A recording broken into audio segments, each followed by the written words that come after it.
I am Riley. My name's Cal, and we talk about anything you talk about on the couch with your best bro. Played all these maps, and many in the community would agree that this map is generally overall hated. He's going at it vigorously. So no evidence then, poor deluded twat. I am an extremely passionate aviation enthusiast in my free time.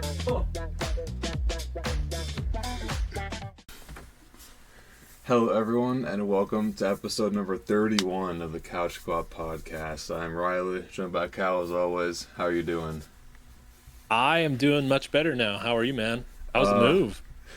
Yeah, we got a different view behind us this time. I'd have the big windows open if it weren't dark already, but yeah, oh well. So yeah, for those who don't know, I'm in Washington State now. I moved out of Arizona. And it's been quite the moving sucks, man. Especially going from like state to state or 1,500 miles in my case. It was just not fun. But my original plan for the whole trip was to like record everything, and that just didn't work out because my mom and I had to both drive separate vehicles. I had to drive our car, and my mom drove the Penske truck. So our original plan was to like hire some movers to take our stuff in a truck, and then eventually they'd rendezvous with us here. But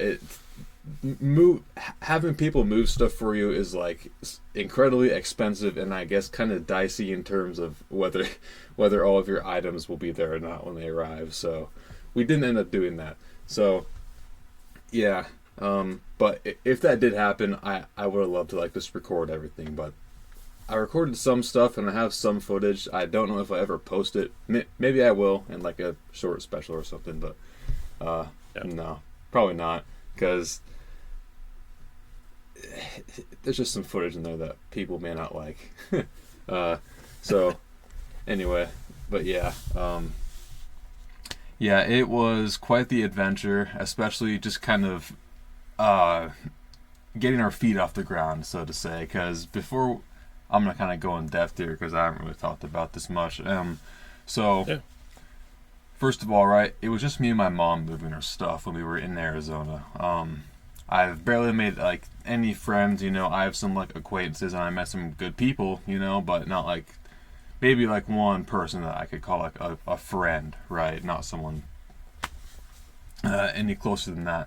But yeah, I mean, it was just us, man, and it was rough. We had to get rid of a lot of furniture and a lot of stuff so that, like for the first day that we had the Penske truck and we were supposed to be moving, my mom got really sick in the morning and she couldn't do anything for like the entire day. So it was just me doing most of it. And so what happened was, since it was just me, I would leave the Penske truck outside of our house, which is like in like an enclosed kind of community area. The landlord was calling my mom, saying like, you need to move this truck by noon, or else I'm gonna call a tow truck and get it towed away. And like she's sick, so she crawled out of bed, got in the shower, and then started doing stuff after that. And which, man, it was just terrible. But anyway, so eventually that guy kind of came around and he's like, yeah, there's just this like one old lady who's calling me saying that she doesn't like the truck there, so if you know what, just, do you have any stuff that you can get rid of, you could give to me or other people here, then I won't call a tow truck. So that's what we did, right? We gave away some extra like kitchen utensils and stuff that we didn't need. And yeah, so I mean, it kind of worked out because we'd have to throw away a lot of food and kind of throw away a lot of stuff that could have gone to good use for other people, which was kind of a good thing, right?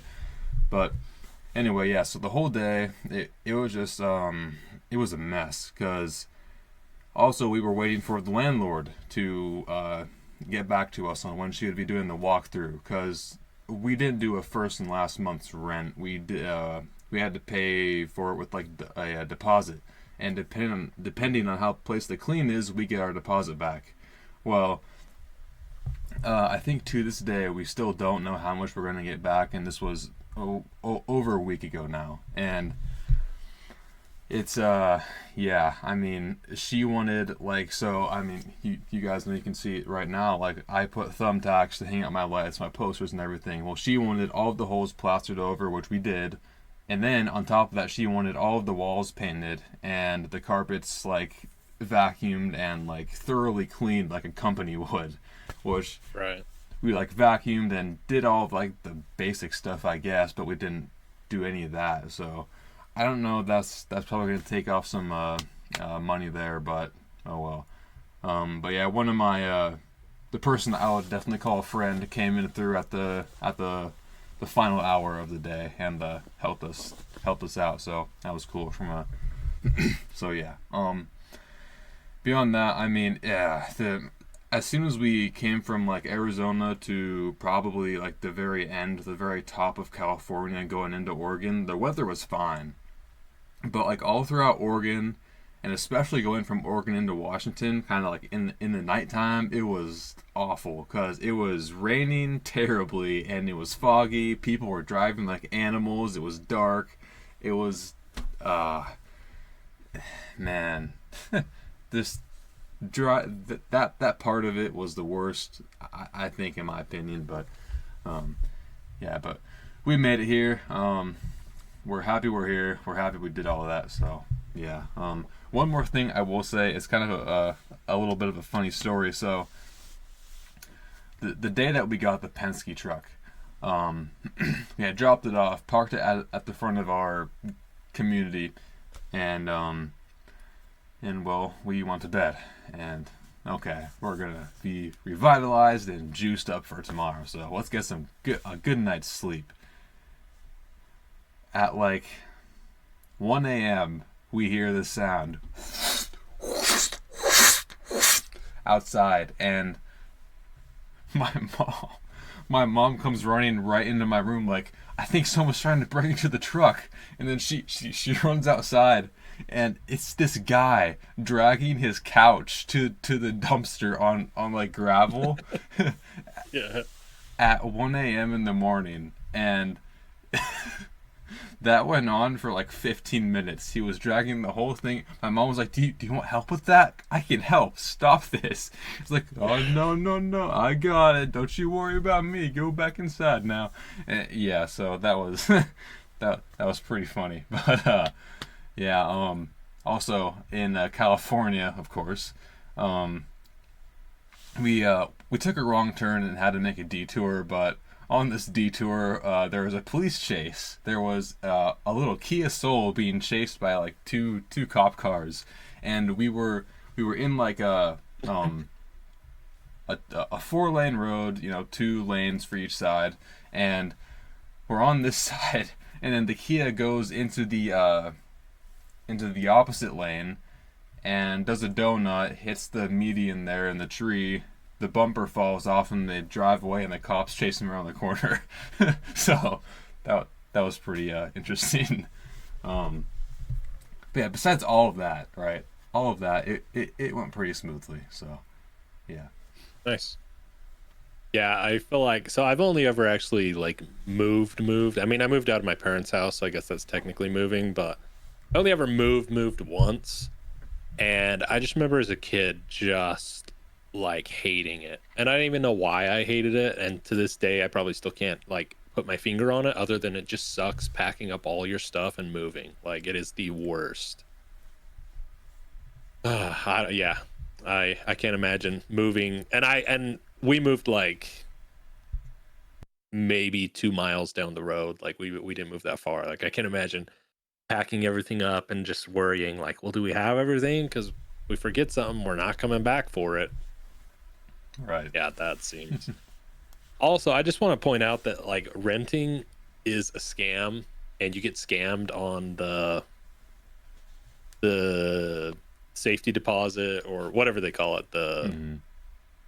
Is that what it's called? I don't know what it's called specifically right now. But yeah, it's the deposit you have to do, because they find one thing wrong, like you mentioned, the thumbtack holes.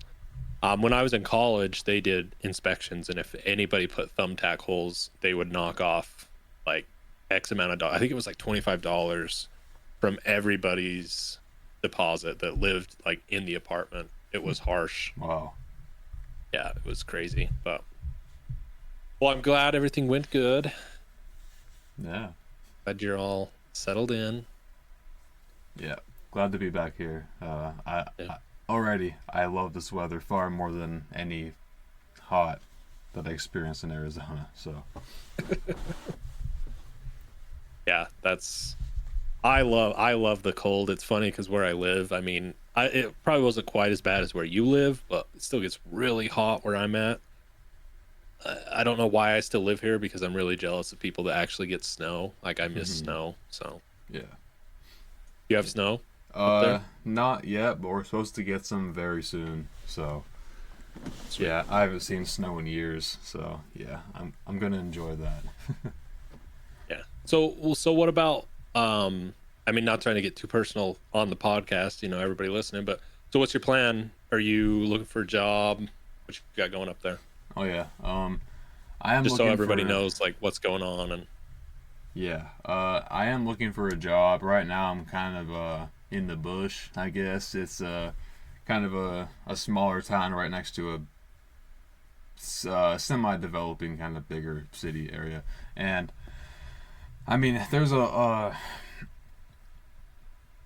I've installed like multiple I don't know, job apps. Like, I'm already on Indeed from when I previously used it, and there's just a lot of jobs around that don't really have my skill set, and they require a lot of stuff that I just don't have. So it's been a struggle so far, but it's only been a week, so I mean, I should be fine. I can find something. So but yeah, I mean, besides that, I would love to. I was just talking to my aunt about this today. I would love to make videos exploring abandoned places around here, because I mean, this Washington State is full of just abandoned places. It's the forest, so there's bound to be stuff just tucked away back there. And yeah, I'd love to document it in some way. So yeah. like, yeah, dude, I think that would be awesome. I think like that's a niche that I had never heard of until you told me a couple of years ago about it, when we were talking about, you know, doing this and everything. And that's a niche that I actually have looked into a little bit. It's so cool. Like, I don't know what it is about old abandoned places that like draw people to them and they're so interesting. But yeah, I think that would be awesome. Yeah.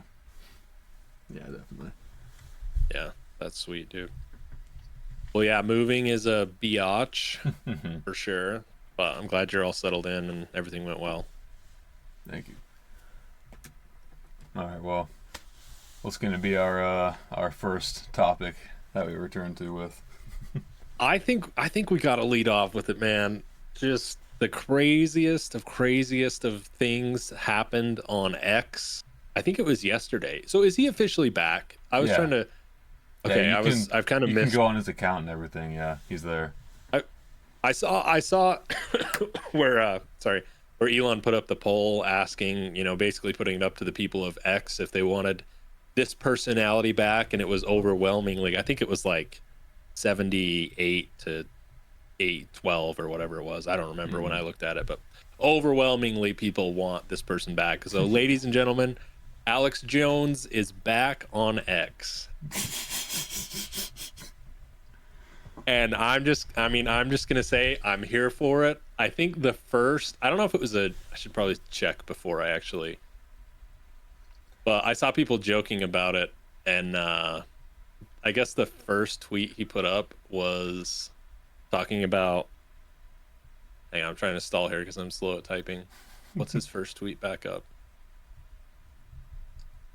There he is. Let me confirm before I say it, because 2 hours. Okay, it must have been a joke. I don't see her. The first one I saw, and I think it was doctored up, is I have information leading to the arrest of Hillary Clinton, and people were like, "Oh no, he's already going to get banned again." Yeah, probably. Yeah, he's despite what you think about him, he's he's in the same vein as Donald Trump, right? He's just pure entertainment, and you can't help but just latch your eyes onto him and see what he's gonna say or do next. So, yeah, Twitter is gonna get a lot more interesting. Yeah, well, and there was also this happened last week. I don't know you. I know you probably haven't had time to follow much moving and stuff, but did you see the interview with Elon Musk about there's a bunch of advertisers like Disney and pretty much everything under the Disney or I forget the parent company of Disney that owns like Disney and ESPN and like all these companies. They pulled their ads on Twitter for some reason, something that Elon Musk said. But I don't remember. I think it might be to do with all the Israel stuff. I can't remember exactly. But there was an interview and they were asking him on the stage in front of like thousands of people, like, well, aren't you like concerned about this? And Elon Musk was basically like, F them. He's like, if you're going to pull ads, F you guys. I don't need you. Like, just F them all. And the interviewer's like, wait, really? He's like, go F yourselves. You should. It's actually really funny. Like, it's. And then he's like, hi, Bob. Talking about you, Bob. He's talking about Bob Iger, the head of Disney, because Disney had just announced they were pulling out of advertising on X. And so it's just interesting because, I mean, and maybe it's a bigger discussion we should have. Maybe this isn't the right place for it, but I mean, whether you agree with him or not, like you have to at least admire the lengths Elon Musk is going to protect free speech. And whether that's, I mean, most controversial, like you said, probably the most two controversial people, which is hilarious because there's a lot of really terrible people on X that aren't controversial. The two most controversial people he's reinstated on X, which is, I think, great for entertainment value, like you said. But what's your thought? Yeah, I mean, I think that everyone does deserve to have a platform to an extent or within reason. I mean, whether Alex Jones does or not, I mean, it's. I think. I don't know. I don't really keep up with Alex Jones and what he's doing day to day or what he's saying or whatever, unless it's. I mean, like the last thing that I heard about Alex Jones before this was the Kanye West interview, and that was, I think, almost a year ago now. So, I mean, as far as I know, after the whole Sandy Hook thing, he's been okay, right? He's been fine. He hasn't been like tied up with any real life controversies like what happened with after Sandy Hook there. But yeah, I mean, just let him do his thing. I just want to see what he does and see what happens. Yeah, I think we should definitely. I still think we should do like the craziest theories of Alex Jones segment. Like, I think we should prepare that and do that because it would be hilarious. There's the online meme of like things Alex Jones got right. I don't know if you've seen that. Who's to say if he's actually right or not? But yeah, I just think that. I mean, it's the problem with like tech and internet and combining tech and being able to spit your message out to the entire world and the idea of free speech. Because at what point, and I think that's like the problem everyone's having is at what point is free speech? And then at what point is it dangerous and harmful? And are you inciting people? And, and we've heard all this for a couple of years now. But I think it's important. I think if you ban all the terrible voices, people don't know what terrible voices actually sound like. If you ban all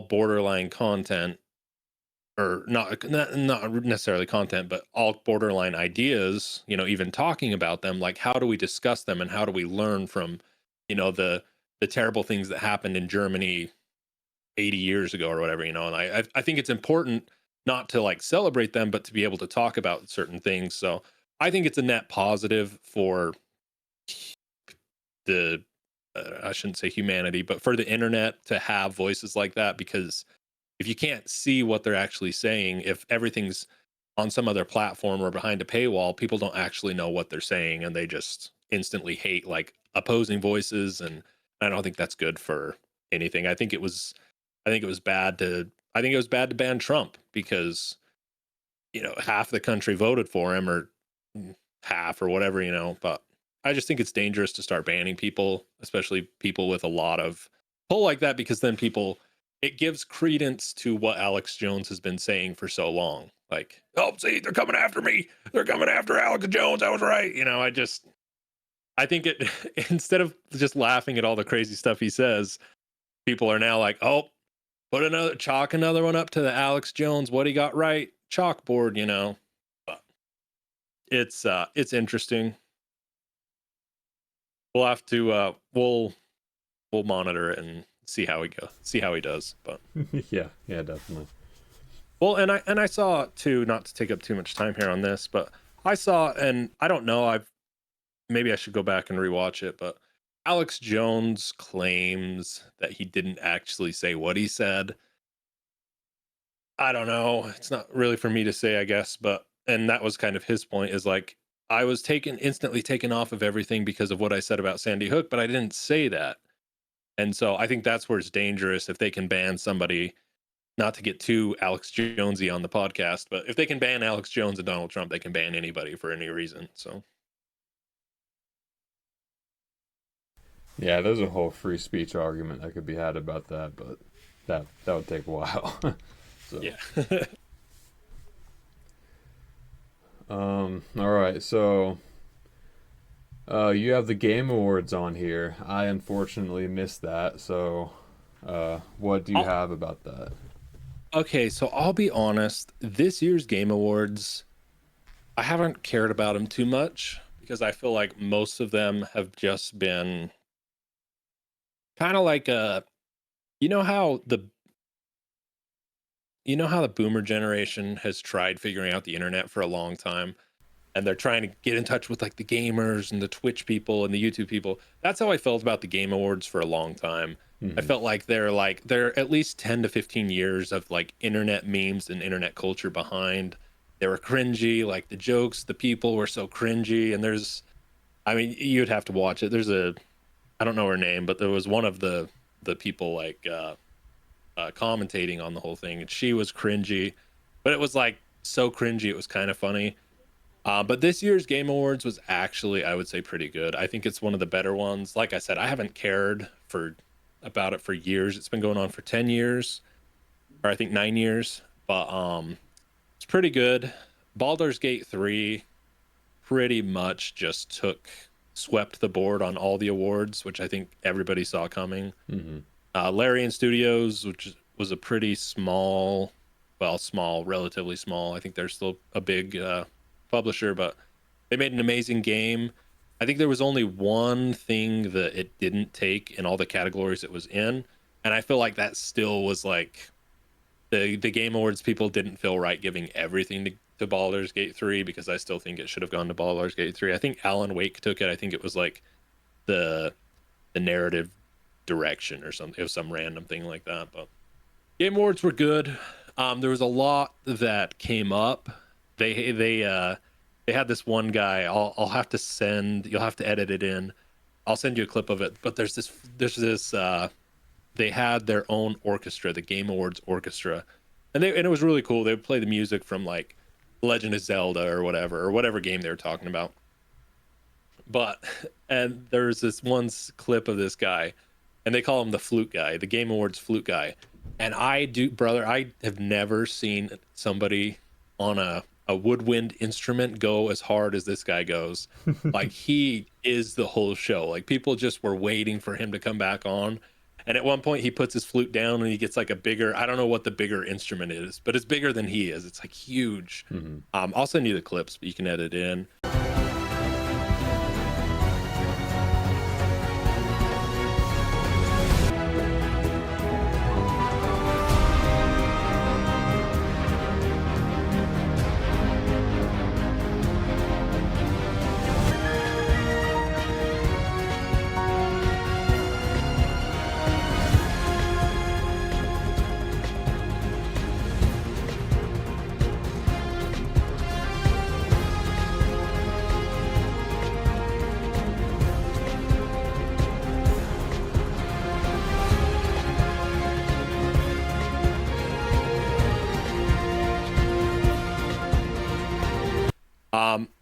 entertaining, but not like super relevant to the actual Game Awards. It's just something funny that happened.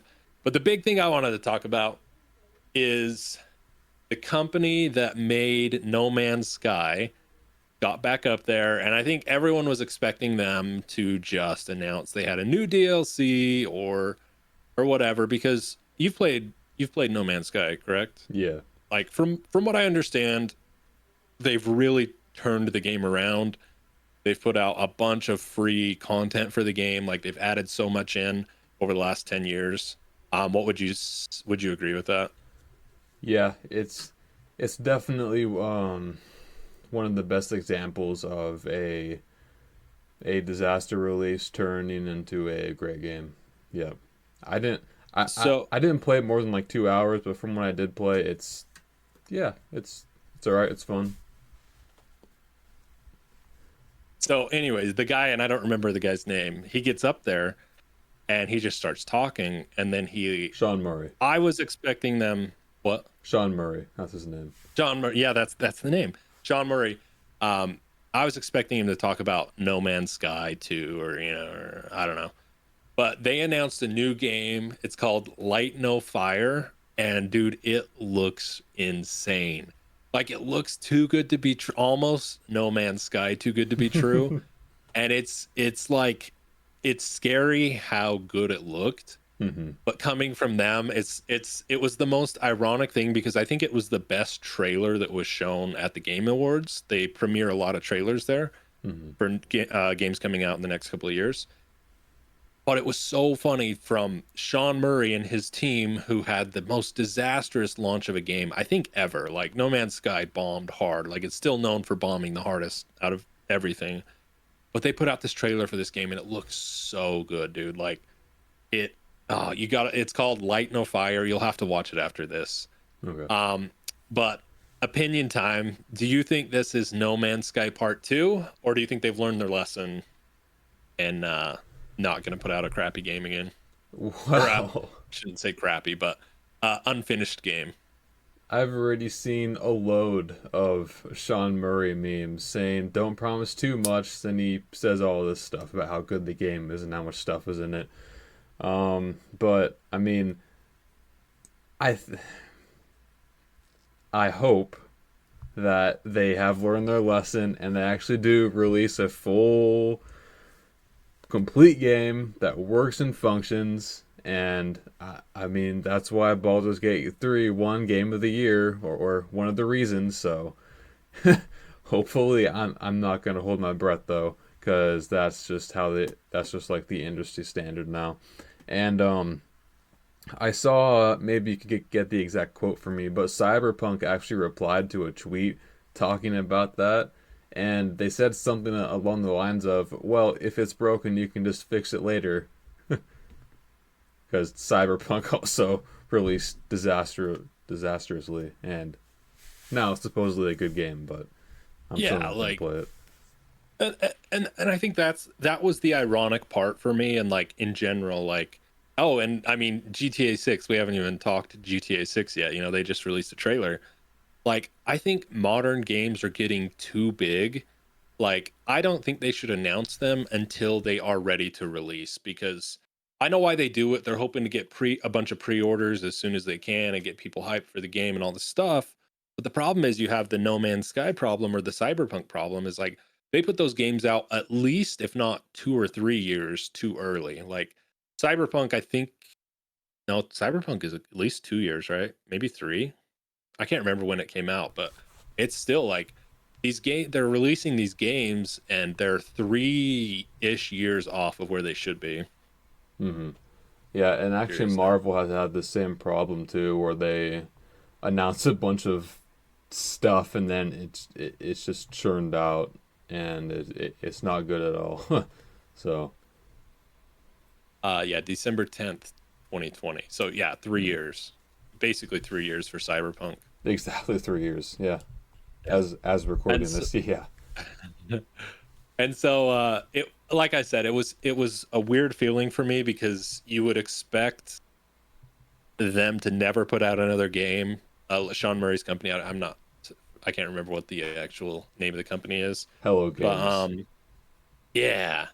But they put out this trailer and it looks so good. It actually, dude, like you'll have to go watch it after this. It actually looks so cool. Like Okay. basically it's I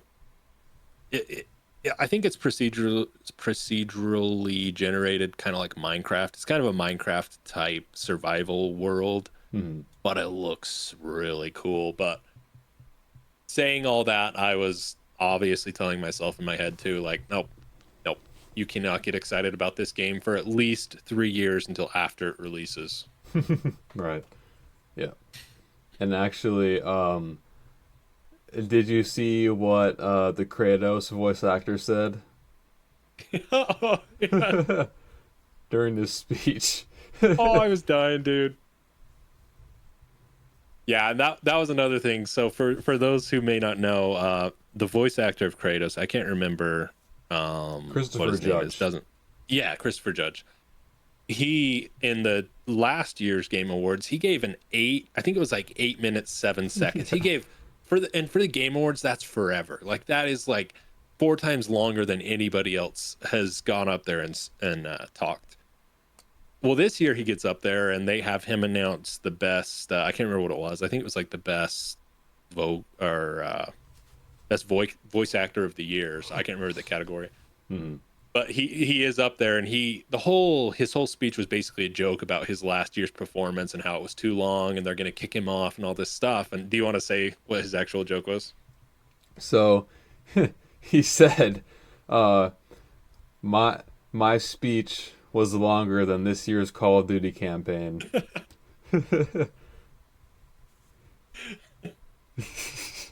Which is just the biggest burn I think I've ever heard, like in that setting, like the gaming industry. That is, I think, the biggest burn you could give any company. Mhm. Because I don't know, have you played the Modern Warfare 3 campaign? I'm not going to touch it. No. Yeah. Yeah. No, it's- I do not know anybody who cares about the Modern Warfare like campaign saga or whatever you want, the story. Mhm. Like it just is that bad. Yeah.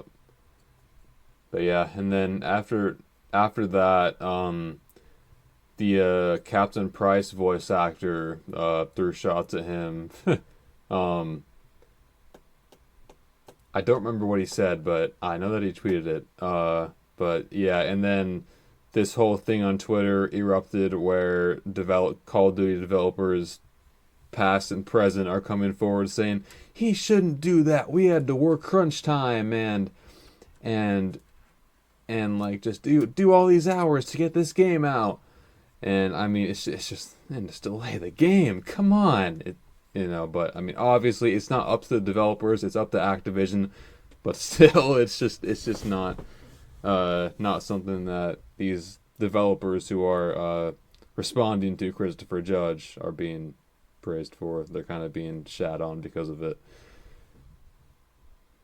Yeah, and I think that's not to get too off on the weeds here because we're getting sidetracked a little bit, but that's like with talking about like the Black Ops games or the Zombies games, for instance. Like the hate that they've gotten has never actually been to the developer of the game. It's never been like Treyarch. Like we say, Treyarch, stupid Treyarch, you ruined this or whatever. But we all know, like, and I think it's important to realize who is pulling the strings of everything or who has been for the last 10 years or whatever. Bobby Kotick. It's always the bigger company that ruins everything, and so that I didn't know that. That's funny that they were so defensive of what the Call of Duty campaign is. But Yeah. kind of like why though? Like, it's like you're putting out an inferior product. Not like it's your fault per se. Like you did your job, but Right.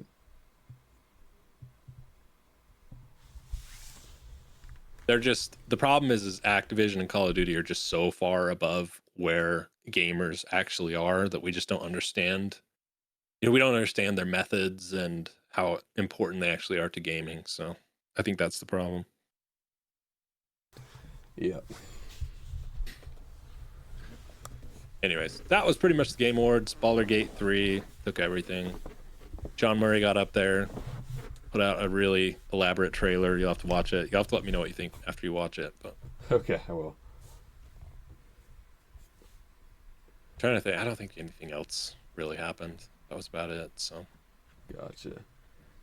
Well, I have a question, as always. What was the pinnacle of wealth to you as a child? pinnacle of wealth to me, like you meaning like you see someone and you're like, wow, that's wealthy. Like that's Yeah.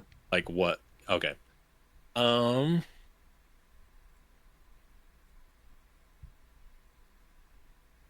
I think, and this is a weird one, but it's mostly just because the way the area I grew up and like the way I grew up. Because I have a bunch of siblings. I have 9 siblings, and so like my parents were very frugal. They had to be frugal, and so nothing was ever like extravagant or like they did the best they could. You know, they have a bunch of kids and they really truly did the best they could, but like we never owned like a new car.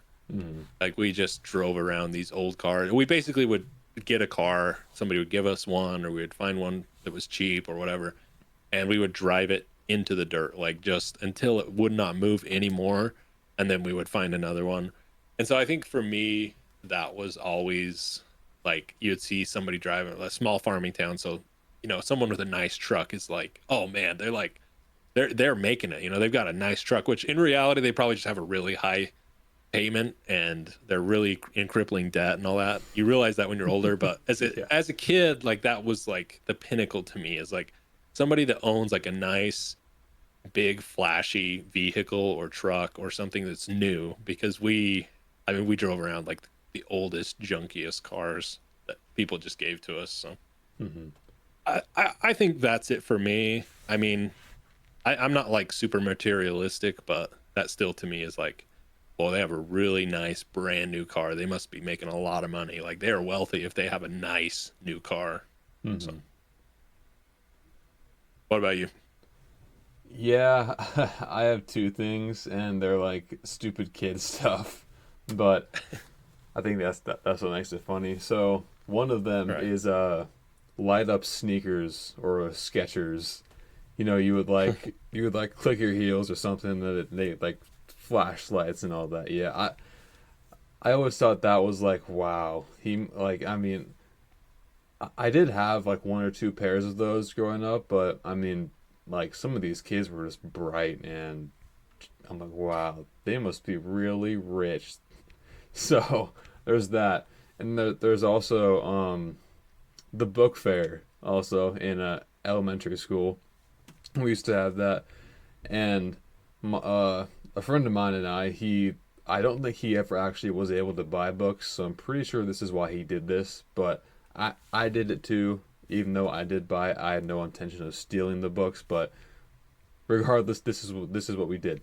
So you could like the book fair would be open all day, but you could also come in after school hours with your parents to come and buy books so they could buy it for you. And we would look for these Lego Ninjago character encyclopedias, and in these encyclopedias, there's always a special minifigure that comes with it, and it's exclusive to that encyclopedia. So my friend and I would take an encyclopedia, and we would stash it somewhere in the book fair, because we're like, man, if someone else gets a hold of this, I don't know what I'm gonna do. So we would just hide it somewhere in the room, then we'd come back and get it later. So yeah, that was definitely one of them. Yeah. I People that could get books at the book fair. yeah, pretty much. I mean, I felt like a hot shot walking out with my new Ninjago character. So yeah. Yeah, no, I think you put it perfectly though. Like as a kid, like they're so funny to us now. Like wow, like I could buy that book if I wanted to right now. But as a kid, there's so many things like that that are like the pinnacle of wealth. Like you said, like wow, that they are loaded because he has this thing, and my dad told me it was too expensive or whatever. Um, He Yeah, has I think the only other $100. Wow. yeah, right. Yeah, I was trying to think. I've been thinking about that question a lot. I think the only other one I can really think of is people that had lots of like trading cards, like Oh, yeah. baseball, because that was pretty big in my small town. Like my one of my friends, he had a binder full of just like baseball cards and a binder full of Yu-Gi-Oh cards and a binder full of Pokemon cards. And I had like me and my brother. This is a quick story. Me and my brother, we had gotten on eBay and we found a lot of Yu-Gi-Oh cards, and somewhere it said like 10,000, but it wasn't talking about the number of car. It was really misleading. We thought there was 10,000 cards coming. We're like, oh man, we're gonna be rolling in these cards. And we'll stack them up and we'll sleep on them, and because that was again the pinnacle of wealth as a kid is like collectible stuff like cards or whatever. Well, they get there and I think there was like 150 or something like that, and we were so disappointed. We're like, what the heck? And my dad got on the eBay listing, and he's like, guys, like you got to read the description. Like that number is just talking about something else. Like I don't remember what it was referring to, but so yeah, I think again like just kids that could own like collectible stuff, like that had the money to buy the packs or however they got their cards. Hmm. So Yeah. because I remember they back when they used to have the cards like in the checkout aisles. I don't know if you remember that. Hmm. I don't ever see it now, but like they used to have like where with all the candy and like the chapstick and stuff, they would have just like Pokemon and Yu-Gi-Oh cards. I never got any because we were too poor or whatever. My parents just didn't want to buy cards, but Hmm. yeah.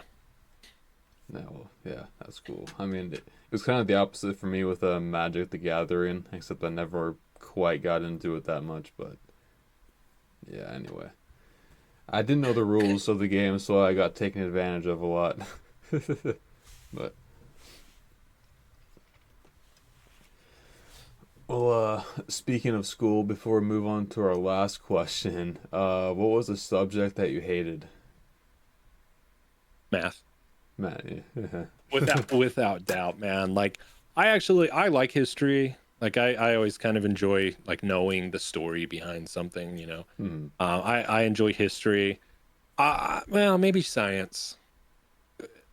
It's a toss up between math and science. Like I appreciate math now as an adult. Like you need to know like how to calculate an average or like it's important stuff to know. But as a kid, like nothing was more useless to me than knowing the value of pi. Like I could Yeah. not care about pi. Like I didn't understand it. Like stupid pi. Like I do not care. I don't Hmm. care. It's kind of math, science. It's kind of a toss up for me because I also could care less about chemistry. Like chemistry was the dumbest, like most useless thing I will never ever use in my entire life. Hmm. And then I actually did a lot of chemistry in college, so it came back to bite me in the butt for not paying attention as a kid. But Was it worth it?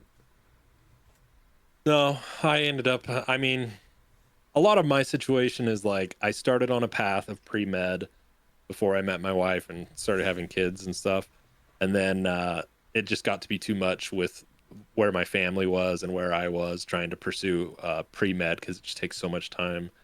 And so that's where I'm at now. Like I changed I did a 180 in my direction, and now I'm in software development, programming, Hmm. and I'm on the job hunt, but I'm hopefully to hear back from a place. So it wasn't worth it, but it was. But like life's weird, and I've done a lot of different things. So, Hmm.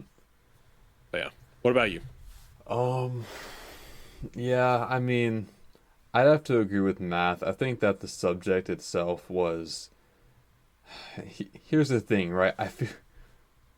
I think there should be something in school that like makes it so math is kind of near the tail end of your time at school, because I feel like kids don't want to use their like critical thinking brain, and I feel like if you maybe try to stretch it out when they're a young adult, maybe they'll try to do that. But me, I was not that kid. I hated math, algebra 2, whatever other class they put me in.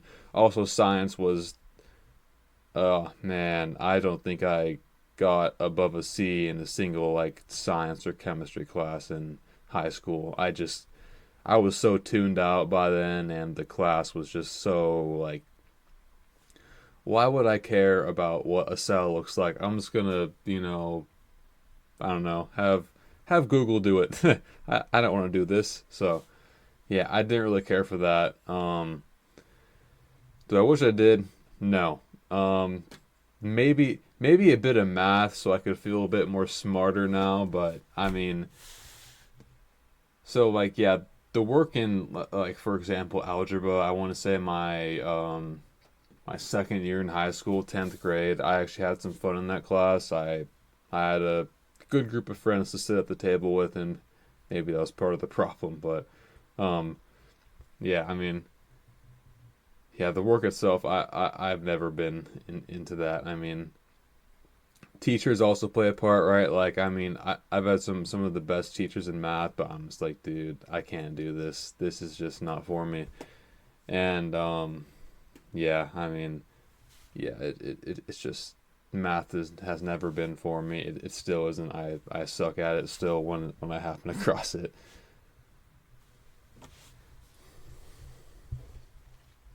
Yeah, I think sorry. I think math, I think most people hate math. Like I think that's probably the most hated subject if you ask like everyone, it'd probably be the most hated. But the more I have like aged and I understand math better now, I actually care about math because there's situations where I've needed to know something and I'm like, oh, that's why you would actually need to know that. And I just think they're not good at teaching why you would use this thing. Like if they would just teach the why behind everything, I think kids would like it. But math is the only one, and like for me anyways, the way it works in my brain, math's the only one that actually is like 100% will always be the same no matter who you ask. Like math is math. Like 1 plus 1 always equals 2, 1 plus 2 always equals 3, like 2 times 2 is always 4.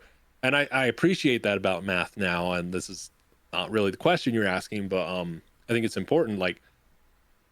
But like history depends on who wrote the history. Science changes their opinions on stuff all the time, but math's like the only solid thing. So it's like I think it's important to realize, like for me, like I hated it so much, but now I actually appreciate math because it's like, oh yeah, that's the only thing that like actually makes sense if you can quantize everything and like put everything in a basket. Like, oh yeah, 1 plus 1's always 2. Yeah, I mean, I do agree with you when you first started on the history part. I mean, history has always been my favorite. I've always loved learning about like the World Wars or the Civil War, even like that stuff's always been cool to me. So anyways, I hate math. I hated math. I like math now. Kind of like math. I appreciate it, so I tolerate it. Yeah. Yeah.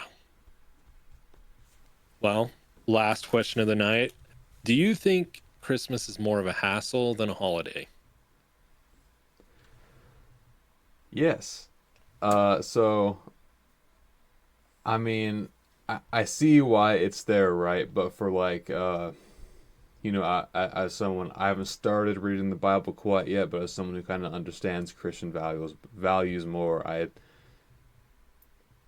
don't really see like the need for like the tree or the presents or any like the kind of I don't know artificial tacked on stuff. But like that stuff I could go without. I think Christmas is more about seeing family and just being there for people. Yeah, like the whole presents thing. I mean, as an adult now, I can just buy everything I want, and I don't need not everything, but most things. I mean, it's not like I'm a kid anymore who has to rely on his parents to get him everything at once a year. So, yeah, I think that personally it is a hassle, and it's, I mean, I don't know, trying to put it into better words. I kind of had this more thought out earlier, but yeah, I'll just leave it there for now. I just think that once you become an adult, it doesn't really mean as much to you as it did when you were a kid, and it does seem like it is more of a hassle. Yeah, I am. Yeah, I agree with you. Christmas has always been my favorite, and when I was younger, it was because of the materialistic aspects of it, presents, good food, all this stuff. Oh, what am I gonna get this year? Oh, like I got I think I've told this story before.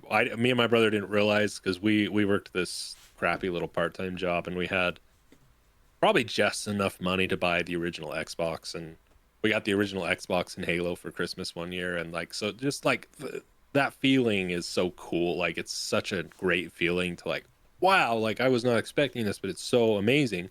You just got something so new and amazing like that you weren't expecting. And so I think that's where like as a kid that feeling of like magic and wonder or whatever, however you want to describe it, of Christmas. But like you said, I think that Christmas is more of a hassle than a holiday, the way that it's presented now. And I think that's sad because to me now Christmas is like in a couple weeks my whole and it's not even on Christmas, it's just because it's around Christmas, my whole family, and I, like I said, I have 9 siblings, there's 10 kids. And so my siblings are spread all over the place now. And my brother who's older than me and we are great friends, like I don't ever get to see him because it's like a 12-hour drive to see him. So I think that the family aspect of it is what actually like makes Christmas. Like um you get the family together and you celebrate and you have a party and all this stuff. So for me that's Christmas more than the presents and the materialistic of it. And it is a hassle. You if you go cut your own tree down, you go out in the mountains, you cut your tree down, and then you bring it home and you put it on the stand and you decorate it and you put the lights on, and oh man, the lights don't work, let's go buy some more lights and let's spend more money on this holiday. And so I think that in general, yes, it is more of a hassle than a holiday. But like you pointed out, if you're religious, it also, why do we do a tree every year? Like, why do we do this? Why do we give gifts? Why? And my take is it's basically just a bastardization of the meaning of everything, like that, Christ was centered on like the celebration of Christ's birth, what it's all about, supposedly. But now it's just, it's advertisements for if you want this person to really love you, you buy them X, Y, and Z, and here's why. And it's turns into how much money you spent on a person rather than like the thought behind the gift. Mm-hmm. Yeah. So Yeah. I don't know. I'd be curious to know what a lot of people think. I still love Christmas. It's still my favorite time of the year. I look forward to it, but just for different reasons now. Yeah, this year is definitely a special one for me because I have not been around like this family for a couple of years for Christmas. So I mean, and there's some new additions too, right? My cousin had twins about a month ago now, so it'll be nice to see, yeah, all of our kids. So yeah, I mean, we're so like I have this friend group and we're supposed to do like a white elephant kind of gift exchange thing, and I'm just gonna mess with them, dude. I'm gonna get like the dumbest stuff and just see what happens, right? I mean, if this happens, I don't know. I'm glad that like this kind of sort of holiday is here because I do get to see people that don't normally see. Because I mean, like you just said with your siblings, right? Everyone's spread out. Everyone's kind of doing their own thing. It's nice to have everyone in one place for a while. So Yeah. I think as an adult, you realize how much of a hassle it is. And as a kid, it's more of a holiday. I think that's kind of the way I look at it. hmm And like for me right now, like I'm trying to make it the way my parents made it for me, like this big celebration and, for my kids, because I want them to feel that magic that I felt. hmm But you also realize like I'm just buying them a bunch of stuff. Like I'm really just buying them stuff to make them happy for a couple of weeks, and then it's all going to go in the garbage or broken or whatever. So it's a hassle. one year, kind of a side story here. One year, I had wanted this. Maybe I told this before. I don't know, but one year I had wanted this big Lego Ninjago set, and every year there was a new season of the TV show that would come out, and along with it came one big set of the year, and it was this like giant snake and a tower and a bunch of cool stuff, and and a four-headed dragon. So I'm like, Mom, I want that, and one day. Myself and my dad are like walking around the grocery store, and my dad gets a call from my mom. He picks up the phone and he's on like speakerphone or something. Like I can hear them talking, and she's like, "Oh," and I just picked up that big Lego set that Riley wanted. So, and I'm like, yes, yes, yes, yes. And like, no, that's not what she said. And then I did end up getting that on Christmas. So yeah, that was pretty funny. Yeah, that was probably like one of the most I don't know, special gifts that I've gotten, because it contains a certain minifigure that's like only in that Lego set, and I still have it like in mint condition. So anyway. Oh, that's awesome. But yeah, I mean, that's all I got for that. So. Oh, that's awesome. Well, yeah. Me too. So. All right. Well, is that all you got for the night? Yeah, that's all I've got. I'll try to come better prepared next week. Mainly the Game Awards. The Flute guy, man. I've got to send you the clip. Like, you've got to play it for the people watching this. It's just the greatest thing ever. Yeah, do that. So, but yeah. Glad Riley's back with us. Glad we'll be back on our regular. Well, I don't know with the holidays how things will go, but Yeah. we'll figure all that out. Thanks for everyone for watching. Yeah, like, subscribe. Let us know. We would love to see you guys answer the questions too. Like if you got a special Christmas memory, or what subject you hated. We love when you guys interact with us and stuff. So yeah, like, subscribe, all that good YouTube stuff, and we will see you in the next episode of Couch Co-op. Thanks for watching. Bye.